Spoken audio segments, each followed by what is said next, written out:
এরে যুবক, মাওলা জ্ঞান দান করেছেন, একটু ফিকির করো রে বাবা। এতক্ষণ যে চিল্লায় চিল্লায় বয়ান শুনাইলাম, একবারও কিন্তু বলি নাই আমার মতো পাঁচকল্লি লাগাও, আমি কওমির সন্তান, তুমি কওমি মাদ্রাসায় যাও। একবারও বলি নাই তাবলিগে যাও, একবারও বলি নাই তুমি কওমি মাদ্রাসায় যাও, দেওবন্দীদের কাছে যাও, পীরের কাছে যাও। তাহলে আমি কি বুঝাইতে চাই এতক্ষণ চিল্লাইয়া? আমি একটা কথা বুঝাতে চাই, যুবক বাবা, তুমি স্কুলে পড়ো আলহামদুলিল্লাহ, দোয়া করে গেলাম। তুমি কলেজে পড়ো, বাধা নাই। চাকরি করো, বাধা নাই। ব্যবসা করো, বাধা নাই। তুমি ডাক্তার হও, ইঞ্জিনিয়ার হও, প্রফেসর হও, তবে একটা দাবি আমার, জীবনে বেয়াদব হইবা না। তোমার আচরণে কোনোদিন যেন মা বাবা কষ্ট না পায়, কোনোদিন যেন আলেম কষ্ট না পায়, কোনোদিন যেন তোমার শিক্ষকেরা কষ্ট না পায়। কারণ মা বাবার কলিজায় যদি আঘাত দাও, মরার আগে জীবনটা ধ্বংস হয়ে যাবে, সফলতা আসবে না। শিক্ষকের অন্তরে যদি কষ্ট দাও, আল্লাহর কসম, ওই লেখাপড়া দিয়া জোতার বাড়ি ছাড়া কিছুই পাবি না। এমবিবিএস ডাক্তার তাসলিমা নাসরিন তো কম শিক্ষিতা না। ডাক্তার হও, বেয়াদব হইলে এ দেশ থেকে পালাতে হবে।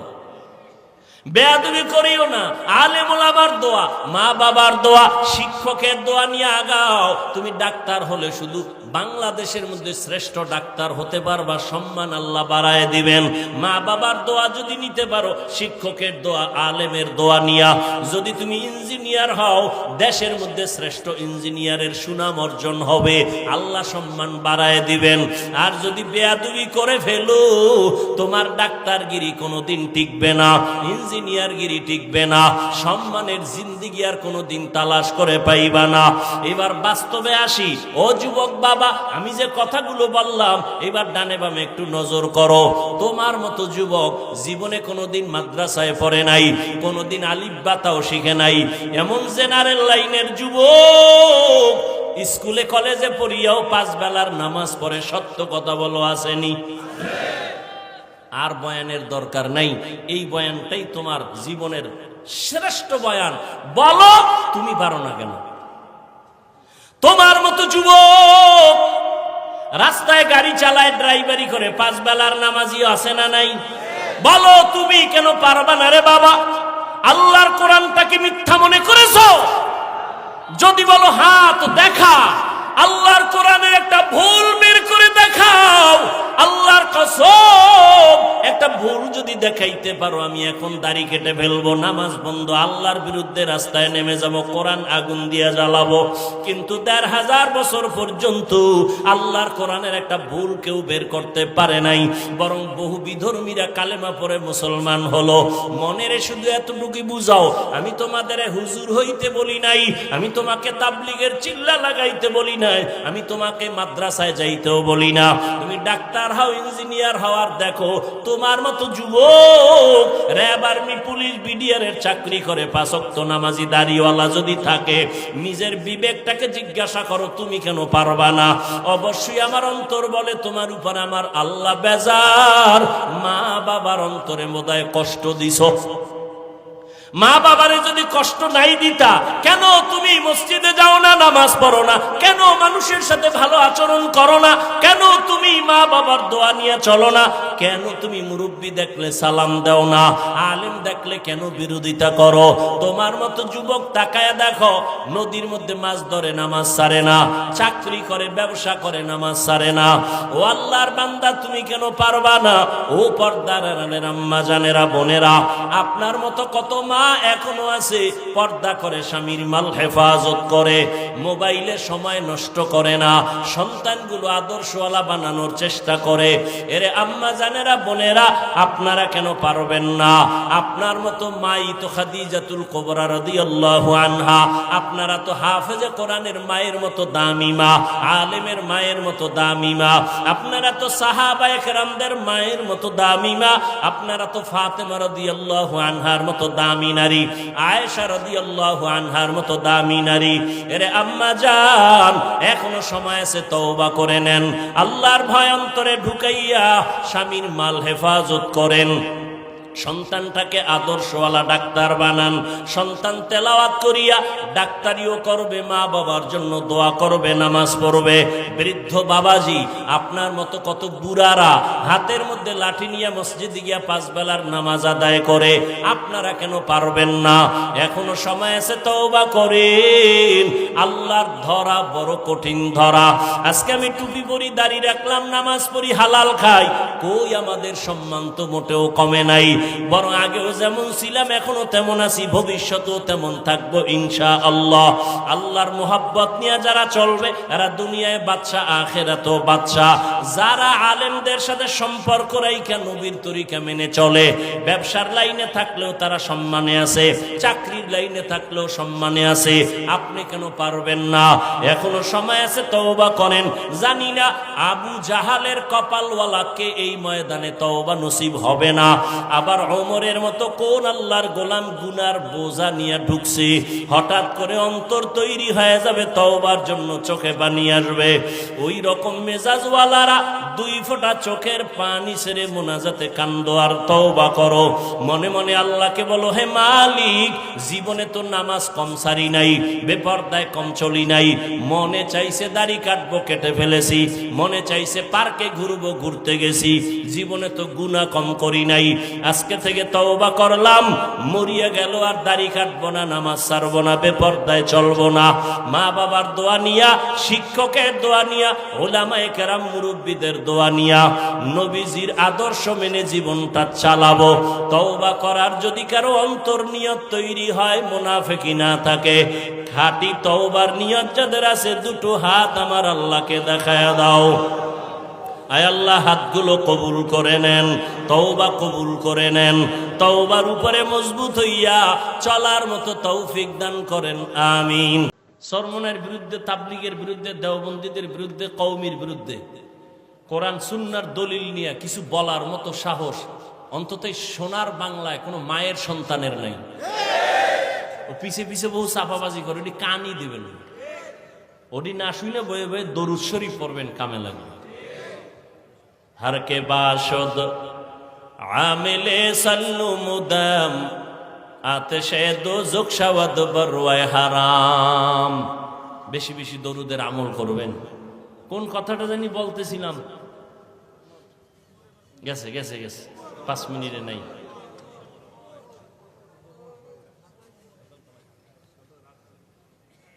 শয়তান ওই রাস্তা দিয়ে চলে না, যেই শয়তান আল্লাহর সামনে চ্যালেঞ্জের মোকাবেলায় দাঁড়ায় রইল। একদিন মুসা নবী আল্লাহর আদালতে যায়, কোহে তুরে আল্লাহর সাথে কথা বলতে, ইবলিসের সাথে দেখা। ইবলিস কয়, নবী মুসা কই যান? কয়, আল্লাহর সাথে কথা বলতে যাই। কয়, যখন যাইবেন আমার জন্য একটু কথা জিগাইবেন নি? কয়, কি?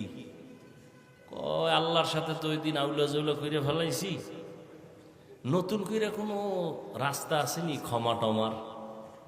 আল্লাহর একটু জিগাইয়েন। কে কয়? ইবলিস। মুসা নবী গেছে, আল্লাহর সাথে কথাটা তো বইলে চইলাইতেছে, ওই যে ইবলিসের কথা মনে নেই। আল্লাহকে খারাপ পথে কারোর সাথে মোলাকাত হয়েছিল নি? আল্লাহ হয়েছিল, তো ভুলেই গেছি। কার সাথে? কয়, যে মিস্টার ইবলিস। কি বলছে? কয়, আপনার সাথে তো জাগা মতো উল্টাপাল্টা করে ফেলাইছে, এখন সে খুঁজতেছে কোনো ভুল টুল ক্ষমার রাস্তা আছে। কয়, যাই কইও, মুসা নবীর যেখানে কবরটা আছে, আরে আদম আলাইহিস সালামের যেখানে কবর আছে, ওখানে কি একটা সেজদা দিতে, আমি মাফ করে দেব। যেহেতু আমার সামনে দেয় নাই, কই দিব? আদমের কবরে দিল, আমি মাফ করব। মুসা নবীর লগে আবার দেখা। কি ও মুসা নবী? হ্যাঁ, খবর নিয়েছি, শুনো, আল্লাহ বলছে তোমার ক্ষমার রাস্তা খোলা আছে। আছে? কাহা, মাশাআল্লাহ, ভালো, কি কত? কয় যে আদম নবীর কবরে যাইয়া তোমার একটা সেজদা দিতে গেছি। কয়, নাউজুবিল্লাহ, কইলাটা কি? জিন্দা থাকতে দেই নাই, আর মরার পর জিন্দা অবস্থায় দেই নাই, কারণ মরার উপরে যে সেজদা জীবনে সম্ভব না। হে ইবলিস, কারে ভয় পায়? ওমর, এবার বুঝেন ওমর কেমন বেডা। আমি বাঙালি একটা শয়তান তো আমারও ভয় পায়। কেন? আমি ওর থেকে বড় শয়তান। আমি যে আকাম জানি শয়তানে খবরই নেই। এই পরিমাণ আকাম আমি করতে পারি। এটা বাস্তব অবাস্তব কিছু না। সোনার বাংলায় যে আকাম চলে শয়তানও জানে না। শয়তানি আকাম করতো না। এত পরিমাণ আকাম চলে এই বাংলাদেশে। আরে আকামগুলো বেশি শিখাইছে মোবাইল। বাবায় খুশি ছেলেরে মোবাইল দিয়া। আফসুস, ওই যে শুরুতে বলছিলাম না, বাঁচতে চায় অনেক দিন, কিন্তু হাতের মধ্যে অস্ত্র, দ্রুত মরার। মোবাইল হায়াত কমায়, চোখের পাওয়ার কমায়, কিডনি দুর্বল করে, হার্ট দুর্বল করে, যৌবন শেষ। কি ঠিক না? এই যেদিন থেকে উল্টা পাল্টা শুরু হয়েছে ওই দিন থেকে তোমাগো হারবাল কোম্পানিরও বিক্রি শুরু হয়ে গেছে। জানে তোমাদের অবস্থা ভালো না। আর আমার পরামর্শ, বিয়ে করিস না। বউয়ের হক আদায় করতে পারবি না, শুধু শুধু একটা ভেজাল মাথায় নিবি কেন? খবরদার। কথা করমু কি?